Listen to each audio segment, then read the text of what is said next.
ఓయ్ దోస్తులు, welcome to empty mix. ఈరోజైతే వెదర్ చూడడానికి చాలా చల్లగా ఉందండి. సో చల్లగా ఉన్నప్పుడు మనకి ఏమనిపిస్తుంది, ఏదైనా వేడివేడిగా స్నాక్ ఉంటే బాగుండా అనిపిస్తుంది కదా. సో మాకు కూడా అంతే. ఇప్పుడు వేడివేడిగా సమోసా తినాలనిపించి నేనైతే సమోసా చేయడం స్టార్ట్ చేశా. నాకు కూడా ఇది కొత్త అనుకోండి, ఫస్ట్ టైం ట్రై చేస్తున్నా. సో ఎలా వస్తుందో ఫైనల్ దాకా చూడండి.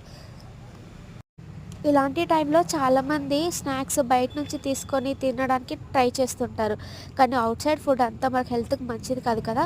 సో కొంచెం టైం పట్టినా సరే ఇంట్లోనే చేసుకొని తింటే హెల్త్కి హెల్త్, అలాగే క్రేవింగ్స్ కూడా మనకి ఇష్టం వచ్చినట్టు తీరిపోతుంటాయి. సో మీరు కూడా ఇంట్లో ఇలా ట్రై చేయండి. అవుట్ సైడ్ ఫుడ్ అయితే మానేయండి, ఇంట్లో చేసుకోవడమే బెటర్. ఫైనల్గా అయితే మా సమోసా అనుకున్నట్టు కాకపోయినా అదో మాదిరిగా బాగానే వచ్చాయనుకోండి. Thank you for watching. Please వెళ్తూ వెళ్తూ సబ్స్క్రైబ్.